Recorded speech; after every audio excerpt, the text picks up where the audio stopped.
Welcome to சுடர் கருணை பிரகாசம் சேனல். வாங்க முட்டைக்கோஸ் சட்னி எப்படி செய்யலாம் அப்படிங்கிறத இன்றைக்கி நம்ம பார்க்க போகிறோம். இப்போ தான் என் சேனலை பார்க்குறீங்கன்னா சப்ஸ்கிரைப் பண்ணிக்கோங்க. இந்த வீடியோ உங்களுக்கு பயனுள்ளதாக இருந்தால் லைக் பண்ணிக்கோங்க. தொடர்ந்து என் சேனலில் சப்போர்ட் கொடுங்க. வாங்க அது எப்படி செய்யலான்னு பார்க்கலாம். இப்போ நமக்கு வெங்காயம், தக்காளி, தேங்காய் இது மூணுமே இல்லாத சமயத்தில் இந்த மாதிரி சட்னி நமக்கு கை கொடுக்கும். வாங்க அது எப்படி செய்யலான்னு பார்க்கலாம். கடாயில் ஒரு 2 டேபிள் ஸ்பூன் கடலை ஊற்றிருக்கேன். முட்டைக்கோசு ஒரு 1/4 கிலோ அளவுக்கு நல்லா பொடியாக கட் பண்ணி இதில் அலசி எடுத்து இதில் வச்சுருக்கேன். இதில் தண்ணியெல்லாம் சேர்க்க வேண்டாம். நம்ம அலசி எடுத்ததுலேயே கொஞ்சமாக தண்ணி இருக்கும். அந்த தண்ணிச்சத்துலேயே நம்ம வதக்கி எடுத்துக்கலாம். இப்போ பல டைம் வெங்காயம், தக்காளி நமக்கு வீட்டில் இருக்காது, தேங்காயும் இருக்காது. இது 3 இல்லைன்னா நம்மளால் சட்னியே அரைக்க முடியாதுன்னு நினைப்போம்.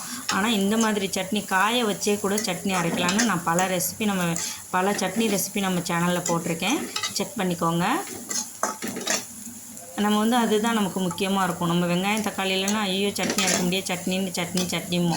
ஆனால் இந்த மாதிரி சட்னி அரைங்க, கண்டிப்பாக உங்கள் வீட்டில் டிஃப்ரெண்ட்டாக இருக்குது, நல்லாயிருக்குன்னு சொல்லுவாங்க. முக்கியமாக இந்த சட்னி இட்லிக்கு ரொம்பவே நல்லாயிருக்கும். இட்லி, தோசைக்கு கண்டிப்பாக நல்லாயிருக்கும். குழந்தைங்களுக்கு ரொம்ப பிடிக்கும். ரொம்ப சாஃப்டாக இருக்கும். சாப்பிடும்போதே அது நீங்கள் உணர்வீங்க. அந்த முட்டைக்கோஸோட அந்த ஒரு சாஃப்ட்னஸ் சாப்பிடும்போது நமக்கு தெரியும். நல்லா இந்த மாதிரி கண்ணாடி பதம் வர அளவுக்கு நல்லா வதக்கிக்கோங்க. தண்ணியெல்லாம் நல்லா சுருண்டு அந்த தண்ணி நல்லா வற்றி நல்லா வதங்கிடணும். அதே சமயம் கருகிடக்கூடாது. அந்த ஒரு மாதிரி காந்த இது வரும்ல, அது மாதிரி வந்துட்டால் சட்னி டேஸ்ட்டு மாதிரி போயிடும். அந்த வெள்ளை கலர்லேயே மெயின்டைன் பண்ணி வதக்கிக்கோங்க. இன்னும் கொஞ்சமாக எண்ணெய் விட்டுட்டு காஞ்ச மிளகாய், கடலைப்பருப்பு, உளுத்தம்பருப்பு, ஒரு கோழி கொண்ட அளவு புளி, 2 பல் பூண்டு, நான் இதுக்கு ஒரே ஒரு வெங்காயம் சேர்த்துருக்கேன். நீங்கள் தேக்கலைன்னா கூட பரவாயில்ல, சேர்க்காமல் கூட இது செய்யலாம். வெங்காயம், தக்காளி இல்லாமல் செய்கிறதுக்கான ஒரு சட்னி ரெசிபி தான் நான் உங்களுக்கு சொல்லி காமிச்சிருக்கேன். அந்த உளுத்தம்பருப்பும் கடலைப்பருப்பும் அரை டீஸ்பூன் போட்டிருக்கேன். 1/2 டீஸ்பூன் கடலைப்பருப்பு, 1/2 டீஸ்பூன் உளுத்தம்பருப்பு, முழு உளுத்தம்பருப்பு, 2 காஞ்ச மிளகாய், குண்டு மிளகாய். நல்லா அது நல்லா காரமாக இருக்கும். அதனால் நான் 2 போட்டிருக்கேன், போதும். இது 5 மிளகாய் போட்டதுக்கு சமம். இந்த 2 மிளகாய் நல்லா ஸ்பைஸியாக இருக்கும். உங்களுக்கு காரம் பத்தலைன்னா நீங்கள் அதிகமாக சேர்த்துக்கலாம். கண்டிப்பாக இந்த சட்னிக்கு புளி சேர்க்கணும். நான் ஒரே ஒரு மீடியம் சைஸ் பெரிய வெங்காயம் பொடியாக நறுக்கி சேர்த்துருக்கேன்.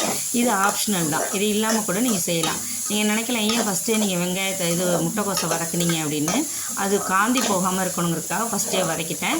2 பல் பூண்டு, ஒரு கோழி குண்டு அளவு புளி. கண்டிப்பாக புளி சேர்த்தாகணும். அப்போ தான் இந்த சட்னி நல்லாயிருக்கும். அந்த காலத்துலலாம் உப்பு புளி மிளகா வச்சே ஒரு சட்னி அரைப்பாங்க. ரொம்பவே நல்லாயிருக்கும். அதில் ஒன்றுமே சேர்க்க மாட்டாங்க. அது அவ்வளோ டேஸ்ட்டாக இருக்கும். அந்த மாதிரி ஒரு சட்னி தான் இது. இப்போ கொஞ்சமாக 1/2 டேபிள் ஸ்பூன் கடல் உப்பு சேர்த்துருக்கேன். இது எல்லாத்தையுமே நல்லா வதக்கிட்டு நம்ம ஏற்கனவே வதக்கி வச்சுருக்க முட்டைக்கோசையும் போட்டு நல்லா ஆற வச்சுட்டு நல்லா பேஸ்ட்டாக அரைச்சி எடுத்துகிட்டு வந்துட வேண்டியதான் மிக்சியில். ரொம்பவே நல்லாயிருக்கும். இட்லி, தோசைக்கெல்லாம் இந்த சட்னி அடிச்சிக்கவே முடியாது, அந்தளவுக்கு டேஸ்ட்டாக இருக்கும். தேங்காய் சட்னிலாம் தோற்று போயிடும். நீங்கள் 1 டைம் செஞ்சிங்கன்னா கண்டிப்பாக என் சேனலுக்கு மறுதிருப்பியும் கமெண்ட் பண்ணுவீங்க, நீங்கள் சொன்னபடியே ரொம்பவே நல்லாயிருக்கு அப்படின்னு. இப்போ இந்த மாதிரி நல்லா ஆற வச்சுட்டு அரைச்சி எடுத்துகிட்டு வந்துட்டேன். இப்போ கடாயில் எண்ணெய் ஊற்றிட்டு தாளிச்சிக்க வேண்டியது தான். கடுகு, உளுத்தம்பருப்பு போட்டு தாளிச்சிக்கிறேன். கருவேப்பிலை, காஞ்ச மிளகாய் ஃப்ளேவருக்கு தான். நீங்கள் புட்டு போடுறதுனாலும் போடலாம், இல்லை போடாமல் அப்படியே நான் குழந்தைங்கள்லாம் சாப்பிடணுங்கிறதுக்காக போடாமல் முழுசாக தான் சேர்ப்பேன் எப்போதுமே. கருவேப்பிலை போட்டு தாளிச்சிட்டு நம்ம அரைச்சி வச்சுருக்க அந்த விழுது அதில் சேர்த்தோன்னா அவ்வளோதான். ஒரு 5 நிமிஷத்தில் சட்னி ரெடி ஆகிடும். வெங்காயம், தக்காளியெல்லாம் இல்லாதப்போ ஒரு தடவை இந்த மாதிரி வச்சு பாருங்களேன். அவங்க வீட்டில் கண்டிப்பாக இது ரொம்ப நல்லாயிருக்கு. என்ன சட்னின்னு கண்டே பிடிக்க முடியாது. நம்ம சொன்னால் தான் தெரியும் இந்த முட்டைக்கோஸ் சட்னின்னு.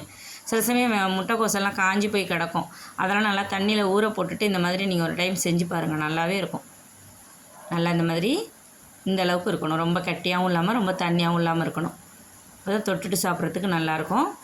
இப்போ முட்டைக்கோஸ் சட்னி ரெடி ஆகிடுச்சு. ரொம்ப டேஸ்ட்டாக இருக்கும். செஞ்சு ட்ரை பண்ணி பாருங்கள். வடைக்கெல்லாம் கூட தொட்டுட்டு சாப்பிட்லாம். உளுத்தம் வடை, இட்லி, தோசை எல்லாத்துக்கும் தொட்டுட்டு சாப்பிட்லாம்.